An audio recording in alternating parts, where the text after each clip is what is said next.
What's up, bosses? This is JoeMan543 and welcome to a different kind of video. About 2 weeks ago I put out a video where I, as Master Chief, went through the library and I mentioned how I reached 20,000 subscribers. In fact, at that point I'd reached 21,000 because I was so overdue at mentioning it. And now I'm at 22,000. Thanks, guys. Back in that video I had mentioned how I wanted to do something special. I wanted to do something different that you guys might enjoy. So I put it up to a vote, and what did you want?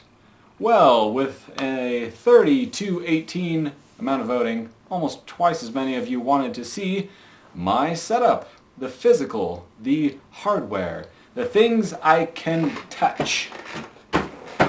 It's further away than I thought it was. So in this video, I'm going to take you through my setup, everything I have in here, all that sort of stuff. If I can touch it, I will probably talk about it. And if you're doing your own YouTube endeavors and this is helpful to you, great. I hope it's helpful to you.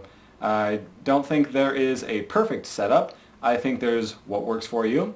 But I do think there are some things that can be helpful. So let's take you through what I have here, and I hope you like it.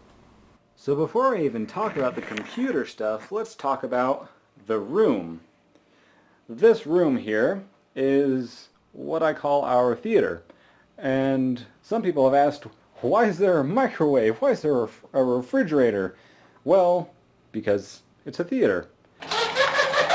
Turn on the receiver. Turn down the lights so we can see the projected stuff.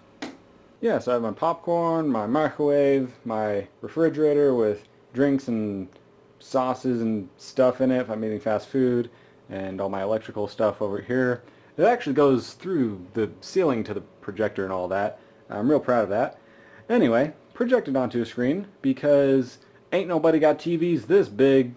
Also, I got a projector for free. There's a miscolored line in it. Can you find it? Didn't think so. So why record down here? Well, because it's the room my computer's in. It also feels most comfortable, and it has the most padding, which avoids echoey stuff. It's not 100% echo proof. I mean, I do still have bare walls, those can make echoes, but it's alright. Generally speaking, a couch, carpet, and drapes are some of the best ordinary items to reduce echoes in a room. And if it seems messy, well, that's just how it is. I'm showing you my setup, how it is. So, meh. Okay, so moving on from the room, now I'm going to tell you about my chair right here. So why is a chair important, you might ask? Well, with recording and editing and uploading, I spend a lot of time sitting in this area. So I need to make sure I have something that's comfortable to sit in. This particular chair is not a normal office chair. In fact, we have a little bit of an adapting situation going on here. What it is an office chair base with a Subaru seat. All the benefits of an office chair, like rolling around, and all the benefits of a vehicle seat. Woo! Pretty nice. I can roll, I can lean back, and I can sit for hours without any discomfort. I figure using a seat from a vehicle is a good idea because vehicles are designed for you to sit in them for hours with vibration and movement and all that stuff. So, might as well sit in it for editing videos, right? In reality though, I don't like armrests. So this one, because it's a vehicle seat, it has these bolsters on the side, which I can basically rest my elbow against and then put my hand on the desk, and it's supported. I don't have my elbow trying to droop down because it's against the bolster. On the other hand, I can scoot all the way in. I can be right up against my desk without bumping into anything or having armrests in the way. Okay, enough about my chair. Let's talk about what's over here. So, supporting everything, we have an IKEA desk. Very normal, very not special. It's strong, it holds things, it's a desk. And then on top of the desk, the first thing I'd like to point out is my keyboard. It is well used. This keyboard has been in my possession for years. It's a wireless keyboard, battery lasts a long time, not flashy, I actually had a flashy one, didn't like it. So, keyboard, mouse, they connect to USB, and what I like in particular about this one is it has a calculator button. See that? So if I'm like, yo, what's 82 divided by 43? I can just, boom, calculator, and let's get a few more just cause. And that's the number, split across two screens. Wow, that was a terrible placement for that. So that's 82 divided by 43. Just found out, easy. Now sometimes I'm a bit of a math nerd, so I like having a calculator on hand. But whatever keyboard you are comfortable with, really, that's what matters. If you particularly care about the keyboard, there is the numbers. The next thing I'd like to focus on is this. Joe man, why do you have a receiver on your desk? Why don't you just have some headphones or some computer speakers or something? Well, I don't like headphones. I'd say my number one complaint with headphones is that they're just on your head. Like, yeah, obviously they're going to be there. But you wind up with this indent in the top of your head. You always have headphones here, and you either have a cord or you got to deal with the batteries. So, instead of that, I decided I have my computer audio coming out here, going in here, and coming out here. Yeah, I actually have speakers behind my monitors. I like it because as long as the sound isn't too high and I keep things synced up, you can't really even tell in recording. And I don't have a thing on my head. It's pretty nice, honestly. Speaking of audio, let's talk about the microphone. This is how my microphone is when I'm not using it. It's just off to the side. It's on a pretty regular microphone stand. And you'll see it has a cable going to the computer. That is a USB cable. When I want to record, I'll bring the microphone up here. And this is hard to do with one hand. Then I turn a thing.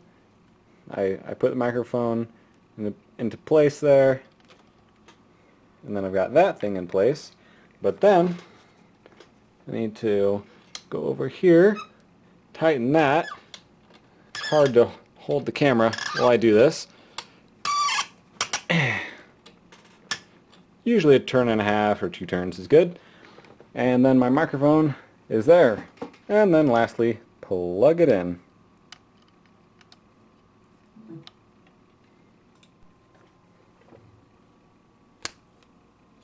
Now you may be wondering, Joe man, why is there a sock on your microphone?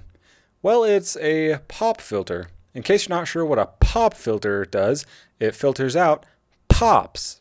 When people are talking to each other, we usually have enough distance between ourselves that that's not really an issue. The air in between gets rid of that and there's nothing to worry about. So this is what it's like when I have a pop filter. So with the sock taken off, there is less protection against those extra air movements that I mentioned. So when I say things like pineapple and peak and pop, you probably notice that the audio kind of peaks when I say those things. That's why there's a sock on there. And in case you're wondering, yes, it is the same sock that I normally wear every day. I mean, the same type of sock. I don't actually wear that sock. Just the same. Anyway, as you can see, the microphone is a CAD U37. It has a little bit of volume control and whatever that angled thing is. And I actually bought it for $50 back in high school. It was from the first video shoot I ever earned any money from. I earned $50, bought a microphone.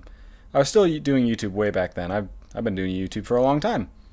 Now that we've talked about a lot of the smaller external items, let's get to some bigger stuff. As you can see here, I have 3 monitors. Joe man, why do you have 3 monitors? That's a lot of monitors. Well, I actually wind up using them pretty often, actually. If I'm recording, I'll have a folder open to show those reference recordings, so I know that I'm capturing the screen. Then I'll be playing my game on the main part of the screen here. And then I have this screen over here. Might need to have some information up, maybe some comments, maybe some statistics, I don't know what it is. But it's nice having all those available. And I like having all the monitors, especially for editing. I like having a single monitor for the output, then I have my center one for the timeline and all the changes I make, and then I might have some resources or a YouTube video playing over here, or music, or whatever else it might be. So I definitely make full use of all three monitors, which are the same kind of monitor, Asus. So how are the monitors supported, Joe Man? Instead of having something underneath to support the monitor, I decided to have one main support. Basically it's drilled into the desk and it has arms, and that's what holds up the monitors. That's what lets me put things underneath them, and it's just generally helpful to not have things in the way holding them up. And finally we come to the computer. From the outside it probably doesn't look very impressive, just a metal box, some holes in it with some cords coming out. Not really much to see. I have an old picture I'll throw up on the screen of the insides of my computer. Still nothing too special, honestly, but it's enough for my needs. Let me show you specifically what's in the computer. First and foremost, I'm running Windows 7 because Windows 10 isn't better in every way. I'll just say that. For my processor, I have that, and it puts out that. It's a quad-core, which is hyper-threaded, which basically makes it an 8-core. Is that an octa-core? I guess so. 16 gigabytes of DDR3 RAM, an NVIDIA GeForce GTX 1050 Ti. There's also 640 in there, not really doing anything, honestly.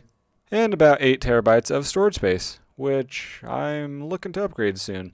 Clearly I need to take some things off my C drive. I also have a 600 watt power supply, a gigabyte motherboard of this variety, shows on your screen. Oh, and the C drive is an SSD. The rest are hard drives. Well, thank you everybody for watching. I'm JoeMan543, and this has been my setup on how I make YouTube videos. Again, this is just the hardware, the stuff I can touch. The stuff like programs and all that, obviously you can't touch a program, that's why it's software. But I could do another video on that. If you want to see that, you can post that in the comments below. And if you have any questions about the setup, feel free to also leave those in the comments below. If you are looking to make your own setup, I'd say there are really two things that really matter. Number one is a decent computer. Good enough to play the game smoothly, record. Most people already have a decent computer. Even laptops nowadays are not that bad. Number two is a decent microphone. I spent $50 on this like 8 years ago. I'm sure the price has dropped since then, but you can probably get a decent one for not a lot of money. I didn't really talk about it because I was using it, but I also have a camera that I use from time to time. Most of my videos don't require it, but I have it on hand. This is a Canon Vixia Hf R20. I got this camera when I was in high school, so I don't know, 6 or 8 years ago, around about then. I got it used for $250. At that time, it was going new for $500, and it's a great camera. Great image sensor, great zoom, easy to use, lots of inputs and outputs, plus 2 SD card slots. My only gripe with it is that the battery life is terrible on it, so what you can do is get yourself one of these phone battery packs, get a USB cable charger thing that fits to the camera, and you can record for hours with that, no problem. Also a Magnus tripod. Alright, well I hope you all have a fantastic day or night, wherever you are, and I'll see you on the next video. I'm JoeMan543. Bye everybody!